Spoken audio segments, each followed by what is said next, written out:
I think it's obvious now that most of what society preaches and most of what is accepted by the masses, most of what is in the mainstream is just ineffective. It doesn't work.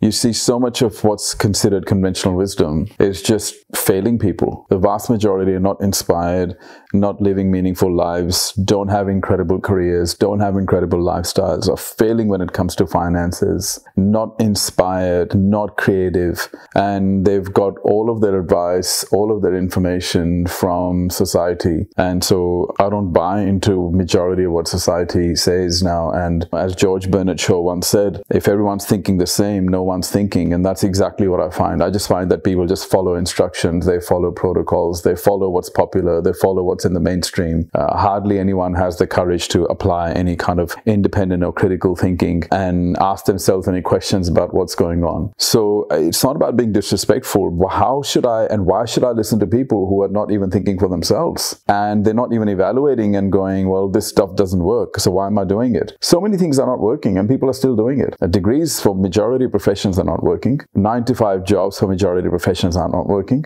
Listening to, following culture or religion blindly is not working. There's a saying that there are two types of fools.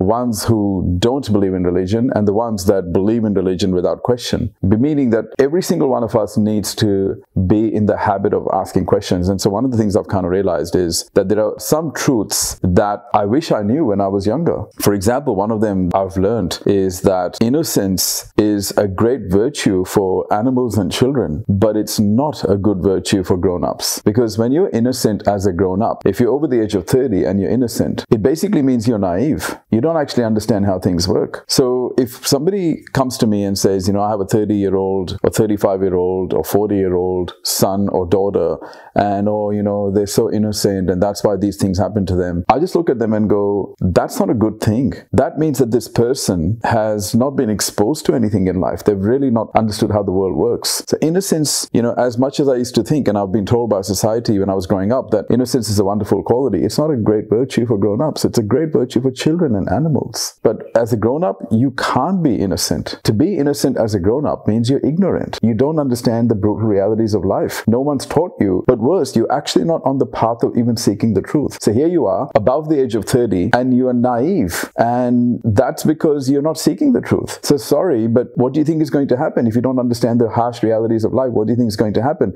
Every time things happen, they're going to break you. So that's one of the things I realized, and I wish somebody had taught me when I was young, that innocence is not something that you want as a grown-up. The second thing that society will tell you over and over again, and even now, you look in corporate, they have these diversity and inclusion programs and this constant about equality. What are they basically saying? What are they thinking? What are they assuming? They're assuming that life is fair and life should be fair. I mean, one of the things that has helped me become mentally tough is the realization that life is not fair and it never will be. Life is never going to be fair. And I don't have a problem with it because life was never meant to be fair. See, if life was fair, then nature and universe would have given sheep teeth that they could have used to hunt down prey. Why hasn't it? So life is not fair. So why is it that some human beings are always pushing for life to be fair instead of teaching people how to leverage off the unfairness, how to take advantage of the unfairness?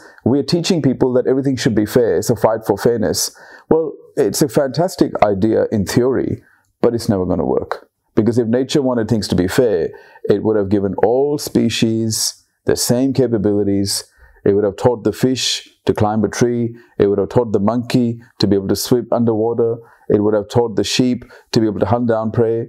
It's not fair. Things are never going to be fair. And so for me, I go, well, life is not fair. How can I gain an unfair advantage? So I look at what everybody is doing and I go, all that stuff that they're doing, that's not working.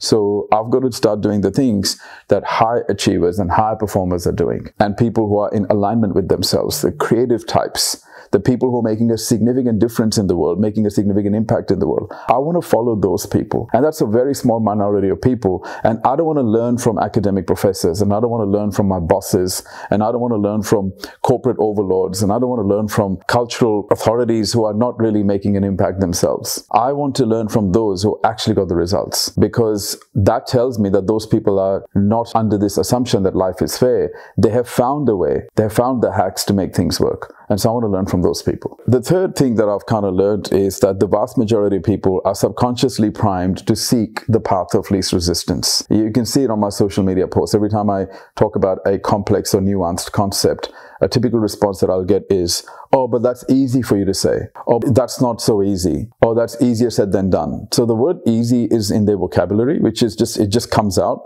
which kind of tells me that they're actually seeking ease. And I've kind of realized easy choices result in a very hard life. And the vast majority of people have bad lives. They don't have time freedom. They don't have the greatest health and energy. They're not able to tap into their creativity. They're suppressed by society.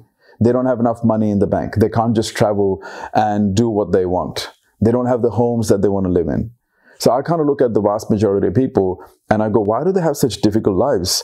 And then as I examine them further and I look at their mentality, the majority, they're making easy decisions. They're taking the paths of least resistance. Why do you think the vast majority don't become an entrepreneur? Because it's bloody hard. Why do you think the vast majority of them don't learn how to manage money? Because it's complex. Why is it the vast majority don't join the gym for years and decades? Because it's tough. They don't do it. They don't want to do it. Yet they want, and this is the problem. You empathize with them and they go, you're a good person. But how are they going to improve with that empathy? They don't need empathy. What they need is the solid truth.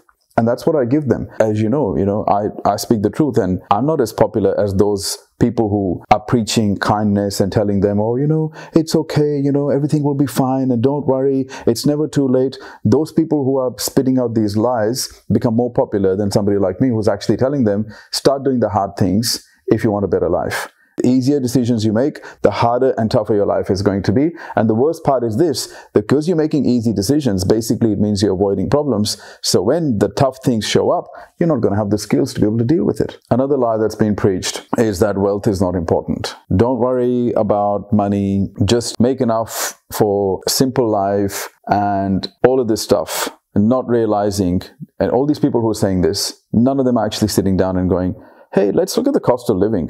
Let's look at the cost of medical care. Let's look at the cost of longevity, which is living 25 to 35 to 40 years in retirement. Let's look at all the cost of that and then ask this question, is it okay for us just to make enough money, or do we actually need a lot more than we realize? So again, this lie that's been perpetuated for generations now is that wealth is not necessary, it's not important. As long as I have enough, I'm fine. But are you going to have enough when you retire? Are you going to have enough if you have a medical problem? Are you going to have enough if you want to find a great education for your children? People are not even thinking. So it's another one of those lies that the masses have accepted. And I wish that people would just wake up to these lies and start to look at the truth. Because one of the things I'll tell you about the truth, right? The only path to wisdom is through the truth. Anybody that denies the truth, anybody that doesn't want to confront the truth, is basically prioritizing their feelings over facts. Another brutal truth that so many don't realize is that a good heart is not enough. Being a good-hearted, good-natured, good-intentioned, kind-hearted person is fine, but it's not enough. You're going to suffer if that's all you have. And nobody tells you this, but if you have a good heart and you have a weak mind, you're going to get pushed around. You're going to be manipulated. You're going to be used and abused. You're going to be overlooked and underpaid. It's that simple. So if you have a good heart, well, that's great. What are you going to do about it? Are you just going to have a good heart and get pushed around? Or are you going to use that good heart, combine it with a strategic and smart mind and a tough mind and make things happen? What's the point of having a good heart if you're not actually going to do anything with it? Like, how many good-hearted people are having powerful and positive impact in the world? The majority aren't. Why? Because they've got the good heart. And so they have all these great intentions. Oh, I'm going to do this, I'm going to do that. I just want to take care of people. I just want to serve humanity. I want to start up a charity. You know why they can't? Because they're not clever enough. That's the fact. They're not strategic enough. They're not tough enough. They're not smart enough. And they don't want to be, because they think, I've got a good heart, so I'll make things happen. Oh, well, you know what? You have a responsibility, if you have a good heart, to develop that mind of yours so you can act as per the intentions that you have in your heart. Otherwise, anyone can say, I've got a good heart. Intentions are not everything. Intentions, as they say, that the road to hell is paved with people with good intentions. Because they have the intentions, but what did they actually do? Did they make things happen? So I just find that we glorify people who have great intentions, and rather than going, hey, okay, you've got great intentions, that's a fantastic start. Are you going to make anything happen? Or are you just going to sit there and just go, well, you know, I'm a good person and I mean well and I intend well. Well, what are you doing about it? Then you go back and you watch Netflix and you want everybody to respect you because you have good intentions. You're not going to produce anything with those good intentions. I just find that one of those brutal truths that a good heart is just not enough. You've also got to have a smart, strategic, and powerful mind. Another one of those brutal truths that most people don't realize is that if a lot of people like you, it basically means you're not doing very well in life. Okay, if they really, really like you on a personal level. Because one of the things I have kind of seen is that people like you at a personal level until you end up doing better than them. Right? So for a lot of the people who, you know, like, oh, well, you know, I may not have money, I'm not successful, but, you know, look at me, I've got so many people that like me. Try doing better than them and see if they still stick around. Just try, right? A lot of them just like you, not because they like you, they just like you because all the things you do for them. Just try being authentically you, go and achieve your destiny and see how many are going to stick around. I know this sounds negative. It's not negative. For me, none of this is negative. It's not like I wake up in the morning going, life is so bad and the world is so bad. It just is what it is. I just accept it. But what makes me laugh is how naive people are about these truths and how they don't want to accept the truth because it hurts their feelings. If you really think that people like you is a great asset, try becoming successful and see what happens. Try becoming very, very successful and see how many people, like I'm not talking about people like fans who like you. I'm talking about people who are in your personal life. People who are close to you and relationships that you have, personal relationships that you have. See how many of them are going to start to just move away from you the moment you become more successful than them. This is one of those brutal realities of life. The earlier you accept it, the better. And so for me, it's just everything comes down to what is the truth? I must figure out the truth. It doesn't matter whether I like the truth or not. I want to live by the truth because truth is the only way to wisdom.